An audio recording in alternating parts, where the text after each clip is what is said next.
엘리멜렉에 대한 평가를 조금 좋지 않게 하는 경우도 많지만 저는 그것을 가장의 책임 있는 가장이 할 수 있었던 최선의 선택이라고 생각이 되고요. 그게 서로 잘못된 선택이었을지라도 하나님께서는 그걸 선하게 바꾸셔서 룻이라는 아주 놀라운 은혜를 준비하셨다라는 거. 또 오늘은 우리가 함께 나눌 말씀은 보아스에 대해서 합니다. 사실은 룻기를 마지막으로 나오는 위대한 인물 하면은 이제 보아스거든요.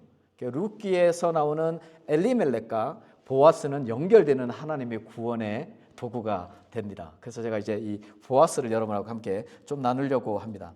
우리가 엘리멜렉 같은 많은 삶의 결정을 하고 때로는 그것 때문에 후회하기도 하고 또 어떤 우리 남편이 그랬든 아내가 그랬든 또 자식들이 그랬든 그 사람들이 결정한 것에 대해서 블레임도 하거든요. 근데 이제 우리가 정말 책임감 있게 열심히 했다면 그런 블레임은 우리 몫은 아니라고 생각하는 거예요. 근데 오늘 보아스는 전혀 다른 결정을 해요. 엘리멜렉처럼 그 고난을 그 기근을 피해서 이동하는 것이 아니라 그 베들레헴을 지킵니다. 그렇기 때문에 저는 엘리멜렉이 맞았다, 보아스가 맞았다 이렇게 말하기만은 어렵다고 생각을 해요. 오늘 특별히 보아스의 삶에 대해서 조금 더 보면은 우리가 조금 더 이해하기가 쉬울 것 같습니다. 룻기 3장에 오늘 룻기 3장으로 시작을 하는데 그 배경을 보면은 밤 타작마당이에요. 타작마당이 뭐냐? 농사를 짓고 이제 곡식을 거뒀잖아요. 그거를 이제 분리하는 그런 마당이 있죠. 보통 농사를 지으면은 주인은 아무것도 안 하는 것 같지만 수확 때는 가서 같이 참여하고 보고 관리를 하는 것 같아요. 제가 이제 최근에 알게 된 농사를 크게 하시는 분이 있는데 멕시코에서 농사를 크게 하셔서 그것들을 미국으로 이렇게 수입해 들어오시는 분이에요. 근데 그분이 한 가지 아픈 이야기를 하시더라고. 정말 오랫동안 한 20년 정도 하셨는데 믿고 맡겼던 멕시칸들이 있는 거예요. 그거를 맡아서 하는. 근데 어느 순간 보니까 이렇게 뒤통수를 탁 맞은 거예요. 그게 뭐냐? 거기에 있는 과일을 난 거를 따로 팔아먹은 거예요. 야, 그거 같으면 어떻게 될지 모르겠어요. 과일이 한꺼번에 다 수확하는 게 아니잖아요. 주인이 가 있어야지 거기에. 그죠? 그런 상황이라고 생각을 하면 돼요. 근데 그렇게 해서 보아스가 누워 있는 그 발치에 오늘 이제 9절에 그렇게 나와 있거든요. 9절 한번 볼까요? 있나요? 가로되 내가 누구뇨? 대답하되 나는 당신의 시녀 루시오니 당신의 옷자락으로 시녀를 덮으소서. 당신은 우리 기업을 물을 자가 됨이니이다. 이제 보아스가 자려고 그러는데 입을 살짝 들시면서 가서 이제 이런 말을 하는 거예요. 이해가 가세요? 우리 젊은 분들은 무슨 상황인지. 우리가 아이가 둘이 있긴 있네요. 우리 애들 못 알아먹겠네 무슨 말인지. 근데 이제 충분히 이해가 가는 상황이에요. 그랬을 때 정말 보아스의 가슴은 어땠을까? 나이가 좀 있어요. 나이가 좀 있는데 젊은 여자가 자기 침실로 들어왔던 거예요. 근데 보통 같으면은 참 이기고 견디기 어려운 유혹이었을 겁니다. 그렇죠? 아무리 나이가 들어도 남자는 남자이기 때문에. 그런데 이 보아스는 그 자리에서 뭔가 결정을 하지를 않아요. 결정을 하죠. 그렇죠. 굉장히 수동적인 결정을 합니다. 저는 그걸 이제 조금 성숙한 사람들의 신중함이라고 생각을 하는데 뭐라고 돼 있냐 그러면요. 내 말이 옳다. 내 말이 옳다. 그러나 기업 물을 자로서 나보다 더 가까운 사람이 있으니 그가 기업 물을 자의 책임을 내게 이행하려 하면 좋으니 만일 그가 거부하면 내가 이행하리라. 이제 급하게 일을 결정하지 않고 해야 될 절차가 있다. 이런 말을 하는 거예요. 근데 보아스가 오늘 읽지는 않았지만 그 구절에 더 나오는 내용들은 뭐냐 그러면 너가 현숙하다는 거 알고 있다. 너가 정말 누구나 좋아할 수 있을 만한 그런 여자라는 것을 내가 알고 있다. 그럼에도 불구하고 우리가 이 공동체, 우리 이스라엘 공동체에서 해야 될 마땅한 그 과정이 있으니까 너는 조금 더 기다려라. 나를 믿어라. 그리고 그냥 돌아갈 때도 그냥 보내는 게 아니라 금방이라도 먹을 게 필요하니까 그 먹을 거를 보낸단 말이에요. 그래서 얼마나 신중한지 몰라요. 그게 단순히 나이가 많아서 그런 건 아닌 것 같아요. 나이가 많아서 실수하는 분들이 얼마나 많은지 모르잖아요. 그러니까 제가 이제 아직 나이가 한참 젊은데 가끔 이렇게 유튜브 같은 데 보면 은퇴하신 분들 얼마 안 남은 은퇴 자금 그걸 잘못해서 다 이렇게 잃어버리신 거예요. 그분들이 나이가 적어서 경험이 적어서 그런 실수를 하겠어요? 그렇지 않잖아요. 그래서 이 보아스는 나이가 들었기 때문에 부자였기 때문에 신중했다? 그건 아닌 것 같아요. 하나님이 쓸만한 그런 신중함이 있었습니다. 오늘 여러분들한테도 똑같은 그런 신중함이 있었을 것 같아요. 그죠? 그랬으면 좋겠어요.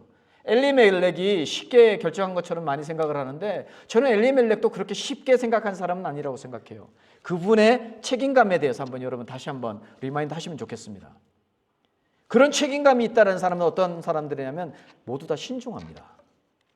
그 선택이 전혀 다를지 몰라도 굉장히 차분하게 내 마음은 불같은데 이걸 해야 될 것 같은데 나를 억제하고 참는 그런 신중함이 있더라는 겁니다.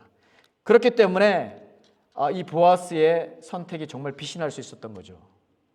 그러면서도 보아스는 룻과 그 시어머니 나오미가 겪는 그 고통과 절망스러운 상황도 기억을 하고 있습니다. 그래서 급하지만 급할수록 두들겨 가라. 돌다리도 두들겨 가라. 그러잖아요. 그래서 이제 조금 더 돌아가는 길을 선택합니다. 여러분 이제 우리가 신앙인으로서 많이 실수하는 경우가 그건 것 같아요. 뭐냐 그러면 하나님이 주신 비전, 하나님이 응답하셨다? 이런 것들 때문에 물불 안 가리고 전진하는 분들이 있어요. 저도 멕시칸들도 마찬가지더라고요. 한국 사람들만 그런 거 아니에요. 멕시칸들도 자기가 맞다고 생각하면 용납이 안 돼. 무조건 그냥 밀고 나가야 되는 게 이게 맞아. 뭐 간혹 성격 자체가 너무 수동적이라서 그냥 따라하고 가고 불평 없이 가는 사람들도 있죠. 근데도 그런 사람들도 은근한 고집이 있다고 그래요. 그죠? 어쩔 수 없어. 근데 우리가 반드시 기억해야 될 것은 그냥 기다리기만 하는 거는 신중한 건 아니에요. 그렇다고 내가 원하는 대로 모든 걸 다 한다는 것, 그것도 잘하는 건 아닙니다. 근데 하나님 앞에 바르게, 하나님 앞에 올바르게 결정하는 것들이 굉장히 중요합니다. 근데 그 엘리멜렉 같은 경우는 자기들이 처한 상황, 밤마다 굶고 있는 아내를 봤을 때, 아들을 봤을 때 그 연민, 그 책임감, 그런 것들 때문에 그 결정을 할 수밖에 없었던 거고요. 이 보아스는 아무래도 조금 여유가 형편이 있었으니까 더 남아 있었을 거 아니에요. 일하는 사람들도 있고 밭도 있고 괜찮았었어요. 근데 이 사람한테는 어떤 게 중요했냐 그러면 그 공동체의 질서, 이게 중요했던 겁니다. 그래서 그 순간들을 쉽게 결정하지 않고 그냥 이게 정말 해야 될 그런 상황으로 갑니다. 그래서 그 다음날 어떤 일을 하냐면 보아스가 성문어기, 그러니까 그 마을에 들어오는 입구에 가서 이제 그 절차를 갑니다. 여기 성경에서는 기업 물을 사람, 그러니까 누가 이 모든 가정, 그러니까 룻과 그 나오미의 가정을 책임질 수 있는 사람, 또 그 사람들한테 소속되어 있는 땅이나 재산 같은 것들을 테이크하겠느냐, 이제 거기에 대해서 물어보러 갔죠. 근데 참 재밌는 게 나와요. 어떻게 보면 우리가 볼 때는 그게 재판인데 여기에 이름이 없는 사람이 나와요. 아무개가 딱 나타나는데 그 사람이 기업 물을 자 넘버 원. 근데 그 아무개의 반응이 굉장히 재밌어요. 처음에 딱 말을 하니까 뭐라고 그래요? 오, 내가 하겠다. 근데 보아스가 뭐라고 그러냐 그러면 그 땅을 사는 날에 모압 여인 르룻에게서도 사서 그 죽은 자의 기업을 그의 이름으로 세워야 할지니라. 네가 그거 하면 모든 것을 다 가질 수 있을 뿐만 아니라 이 이방 여자 룻도 네가 데리고 가야 되고 그 여자를 통해서 나는 자식이 있으면 거기에 대해서 모든 해당하는 것들을 줘야 된다. 그러니까 이 사람이 뭐라 그러냐면 나한테 손해니까 안 할래 이런 거예요. 그래서 이 사람 이름 뭐라고요? 아무개예요. 이름 없는 무명입니다. 엘리멜렉은 이름이 남았어요. 그죠? 그래서 저는 엘리멜렉을 하나님께서 쓰셨다고 믿는 거고요. 이 아무개는 이름도 안 남았어. 왜? 내 눈에 보기 좋은 거, 내 생각에 보기 좋은 것만 잡았거든. 이게 전형적인 신앙인들의 잘못된 선택의 유형입니다. 이건 따라가면 안 되죠. 엘리멜렉일 수도 있고 보아스일 수도 있는데 내 눈에 보은 것만 쫓아가면요, 아담과 하와도 그랬잖아요. 다 잃어버리는 거예요. 정말 하나님께서 우리한테 보여주시는 것, 그 방법이 어떤 방법이든 그 방법을 찾아서 그것을 믿고 나아가는 것이 필요합니다. 그래서 이 아무개를 비난하고 싶지는 않아요. 나라도 그랬을 수 있겠다 싶어요. 모든 사람이 항상 엘리멜렉 같거나 보아스 같지 않고 이렇게 될 수도 있거든요. 그죠? 그렇지만 한 가지 분명한 거는 이런 세상의 경제 논리가 항상 성공할 수 있는 건 아니라는 거예요. 그죠?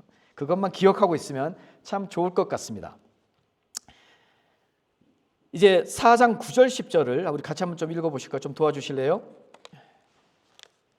4장 9절과 10절을 지난주에 가장 아름다우신 분이 읽으시라고 그랬더니 아무도 안 읽으시더라고요. 그래서 제가 읽었거든요. 오늘은 용기 있게 한번 좀 읽어봐 주실래요? 9절 가장 아름다우신, 뭐 아름답다는 말은 다시 리마인드 해드리면 우리 가장 아름다우신 뭐 지적을 하신 저쪽에서 읽어주실래요? 9절. 네. 뒤쪽에서 막 따님들이 막 둘이서 막. 예. 보아스가 장로들과 모든 백성에게 이르되 내가 엘리멜렉과 기련과 말론에게 있던 모든 것을 나오미의 손에서 산 이래 너희가 오늘 증인이 되었고 또 말론의 아내 모압 여인의 룻을 사서 나의 아내로 맞이하고 그 죽은 자의 기업을 그의 이름으로 세워 그의 이름이 그의 형제 줄과 그곳 성문에서 끊어지지 아니하게 하는 너희가 오늘 증인이 되었느니라 하니. 아멘. 여기 보시면 보아스가 엄청난 결단을 해요. 그죠? 자기한테 손해가 갈 게 분명한데 아니 룻이라는 아름답고 현숙한 여자가 탐났으면 다른 방법도 많거든요. 그런데 기어코 자기 기업에 손해가 보는 일을 한다 그러거든요. 여기서 우리가 놀라운 하나님의 기적의 역사를 보죠. 여러분 기억하십시오. 보아스가 그 신을 벗었습니다. 모세가 약속의 땅에 들어갔을 때 하나님이 계시를 할 때 신을 벗으라 그랬잖아요. 하나님이 신을 벗었어요. 이 신을 벗는 의미가 어떤 것 같아요? 내 권리를 내려놓는 겁니다. 거기에 내 헌신이 있고 내 희생이 있고 하나님에 대한 순종이 있습니다. 그랬을 때 하나님의 인애라 그러잖아요. 헤세드. 그 인애가 그 자리를 꽉 차는 거예요. 거기에서 놀라운 구원의 역사가 일어나는 것을 잊지 않으셨으면 좋겠습니다. 그래서 보아스를 통해서 이제 예수님의 족보가 계속 또 이어지는 거예요. 룻을 통해서도 이어지지만 우리가 이 권리 주장하지 않는 게 굉장히 쉽지 않아요. 그렇죠? 부모들이 자식에 대한 권리, 또 우리 직장에서의 권리, 이 권리 찾다가 다 먹는 사람들 많거든요. 내가 이 정도는 말을 해야지. 내가 이 정도는 가져야지. 직장에서 저도 미국에서 공부할 때 직장 생활을 좀 했는데 여러 군데 했는데 한 군데에서는 굉장히 제가 권리를 많이 침해당했어요. 못 견디겠더라고. 그래서 1년 만에 딱 하고 조용히 딱 그만뒀어요. 저도 1년 만에 딱 그만뒀습니다. 권리를 포기해야 될 때가 아닐 때가 있는데 그거를 정말 잘 분별하는 게 하나님의 사람들의 몫이죠. 그렇게 하기 위해서는 우리는 쉬지 않고 기도하고 또 말씀에 경청하고 역시 정답은 기본밖에 없어요. 기본에 충실해야 됩니다. 우리가 일주일에 한 번 예배를 드리고 어떤 분들은 2번도 드릴 수도 있고 한데 우리가 항상 매일 더 많은 시간들을 그렇게 하지 않으면 우리의 분별력은 떨어질 수밖에 없을 겁니다. 그러면 보아스와 같은 놀라운 구원의 역사에 참여하는 일은 조금 어렵겠죠. 제 이야기를 조금 할게요.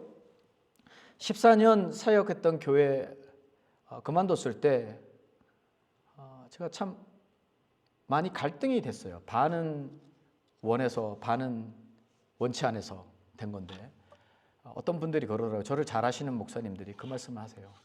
아니 개척한 교회를 어떻게 그렇게 내려놓을 수 있냐.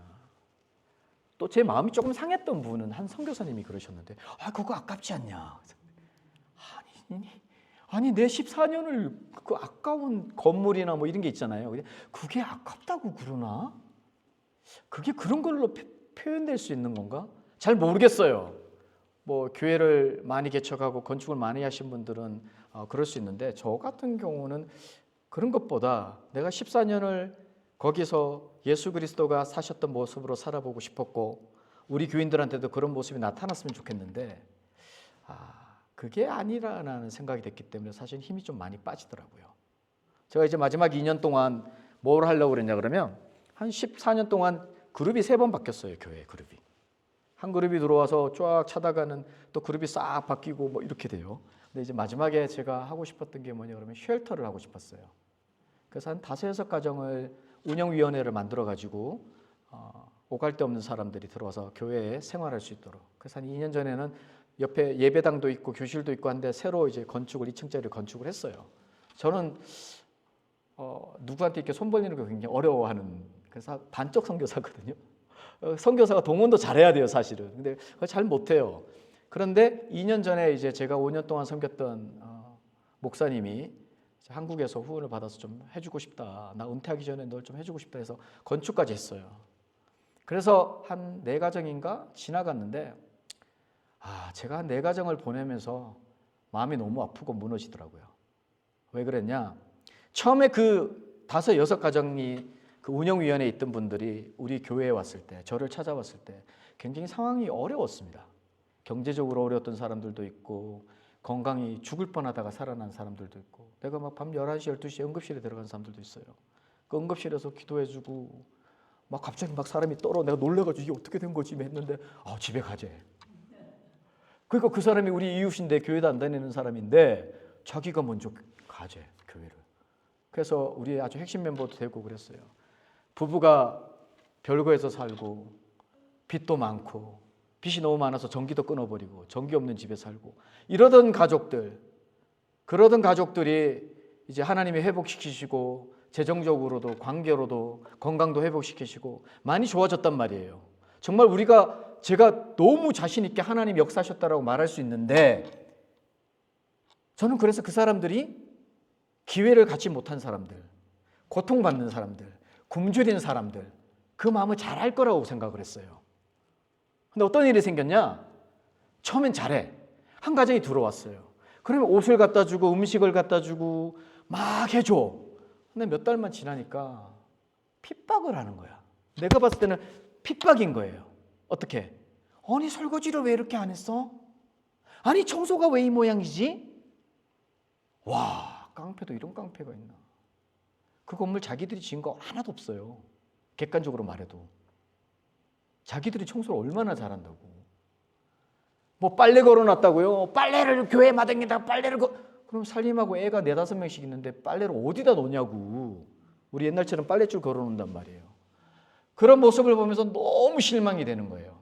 근데 그렇다고 제가 그 사람들을 블레임할 수는 없더라고요. 내 잘못이지. 내가 잘못 가르쳤는데. 그걸 어떡하겠어요. 저는 우리 애들한테는 굉장히 잔소리를 많이 하는데 교인들한테는 잔소리를 싫어했어요. 그냥 좀 쫌스러워 보이잖아요. 잔소리 안 했는데 저는 그래서 이제 나이도 있고 말씀을 통해서 배우고 하면 잘하겠지. 웬걸요. 너무 잘못 배우더라고요. 너무 횡포가 심해졌어. 제가 그 프로젝트를 할 때 설교를 2번 하면서 그 이야기를 했어요. 이번에 이 프로젝트를 해보고 거기에서 내가 하나님의 열매를 발견하지 못하면 더 이상의 노력은 힘들 것 같다. 이제 하나님이 나를 옮기실 것이다. 이제 그런 식으로 설교를 2번 했거든요. 근데 이제 한 2년 지나니까 다 잊어먹었나 봐. 아니면 중요하지 않다고 그랬는지도 모르지. 목사가 너무 마음에 안 들어서 중요하지 않다고 그랬을 수도 있겠죠. 결론은 그렇게 해서 그 교회를 떠나게 됐습니다. 지금도 마음이 아프죠. 근데 이제 이번에 또 우리 그 교회를 테이크하고 있는 교회 목사님이 연락이 왔더라고요. 그 교인들 중에 어느 교회 다니는데 그 목사님들이 칭찬을 많이 하더라. 뭐 그런 말 들으면 또 고맙죠.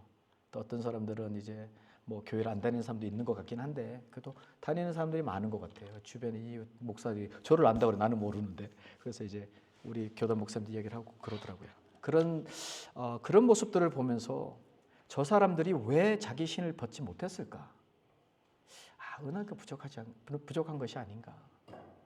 더 은혜로운 말씀으로 양육을 하고 했었어야 되는데 내가 너무 율법적인 말씀을 전한 건 아닌가? 그런 고민들을 해봅니다.